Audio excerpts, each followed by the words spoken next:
All right. I'm going to do one more video, and then I'm going to let it go for now because I got things I got to get going on. Because I still have I got lists of stuff to do yet. I still have lists of stuff. I'm just going to do this one more video, and then I'm going to leave you off with that. I probably will upload all of these here and there in the next couple days. Alright? So, we've been talking about bees a bit.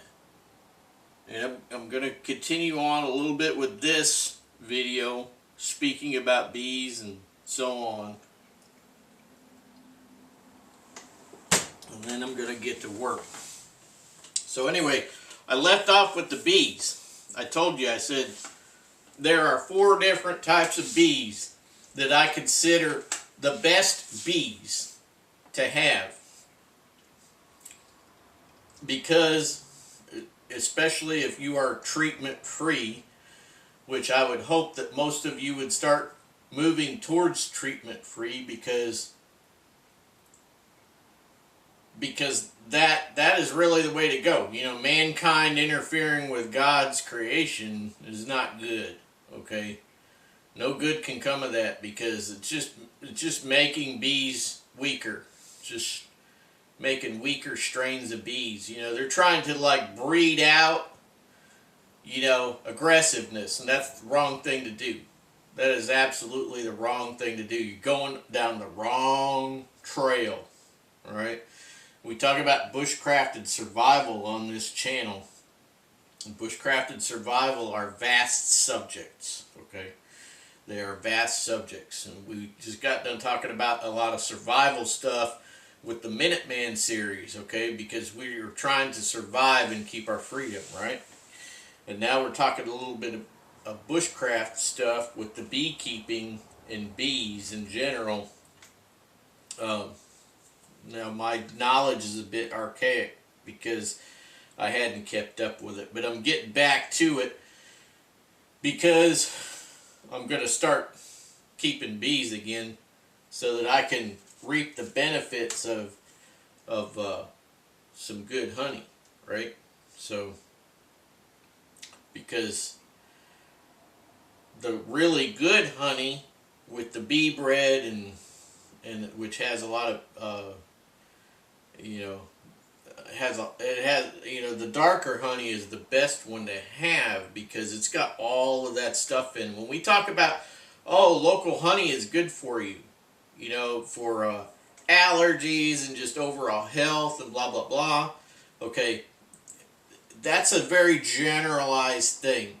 The average honey that you're going to get is going to be very golden colored and clear. The clarity is going to be off the charts, maybe. You know, they call that grade A honey. I call that grade F honey because they have filtered out most of the good stuff. So you'll have a little bit of those qualities in that honey, but basically it will be a sugar substitute, okay? The honey that you really want is going to be this darker stuff because it's got all the goodies in it, all right? Anyway, so we left off with bees, and I started explaining to you about the Asian bee, the African bee, the Africanized bee, okay, which is not the African bee, it's Africanized bee, because it's a combination of 2 bees, right? And then, what's the 4th bee? So, out of 4 bees, okay, my preference for beekeeping is one of these 4 bees. Okay, well, what's the 4th bee? The 4th bee is the only bee that can be kept, quote-unquote, legally in the U.S., okay? Just quote-unquote legally. Now, you know how I am. I'm an outlaw. You know, I don't ascribe to a lot of government control. So anyway, what's that 4th bee? Well, that 4th bee is your Russian bee. Yeah, that's right. It doesn't mean it's communist because it's the Russian bee. No. The thing about the Russian bee, the East Russian bee, okay, East Russia, right? They have genetics from the Asian bee. You see? Are you following me? So the bees from East Russia, which are technically legal in the U.S.,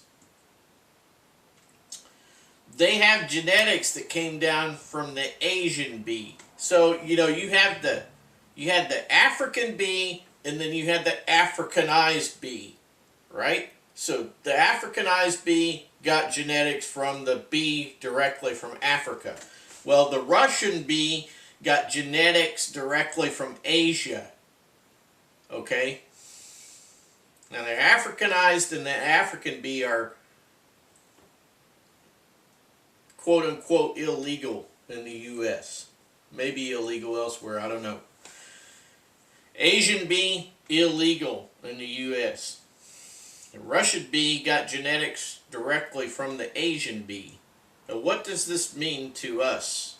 What it means is that they are more resistant to all of the maladies that other bees, the more docile bee variants, experience. They are more aggressive in dealing with mites and so forth. Okay, this is what we're getting at here.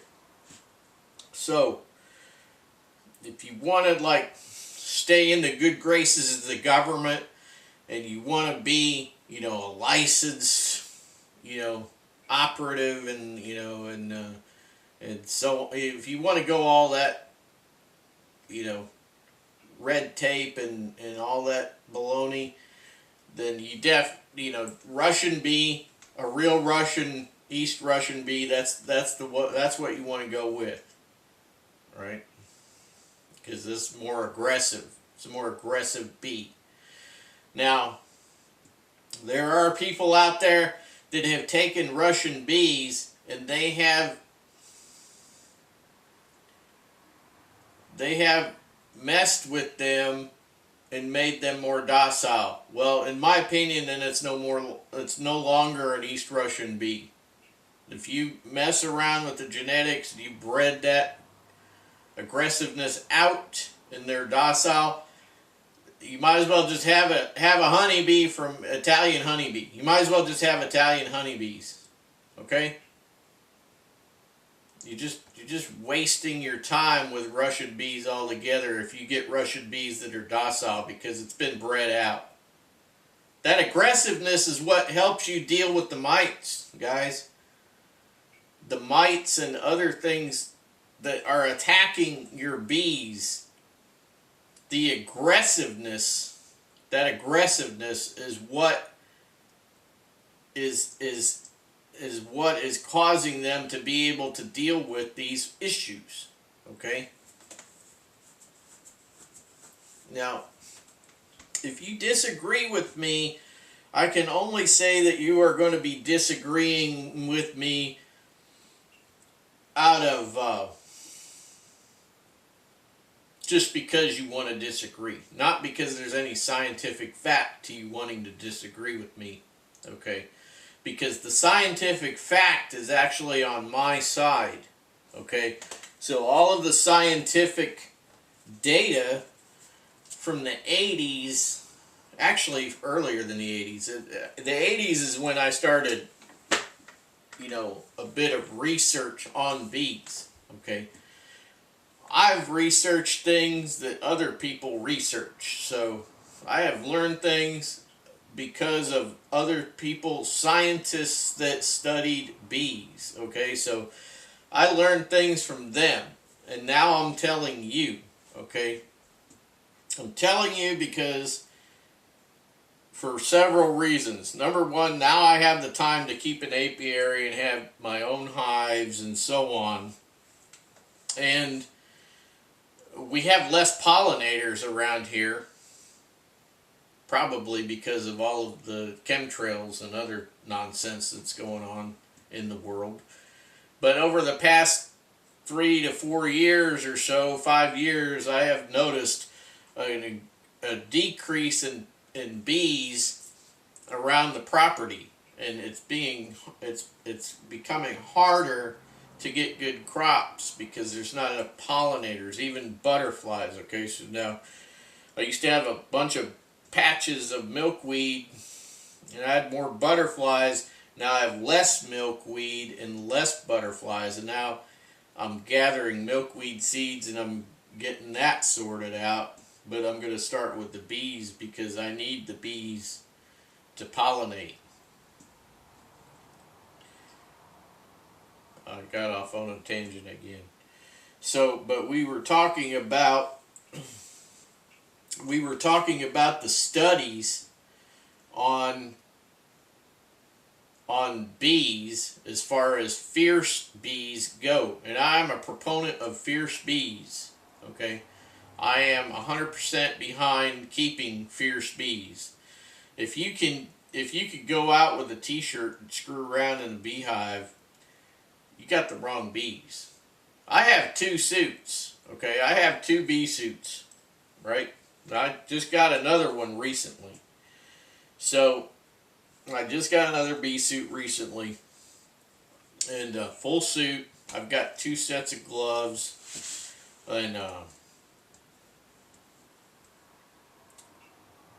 I have 2 bee suits now.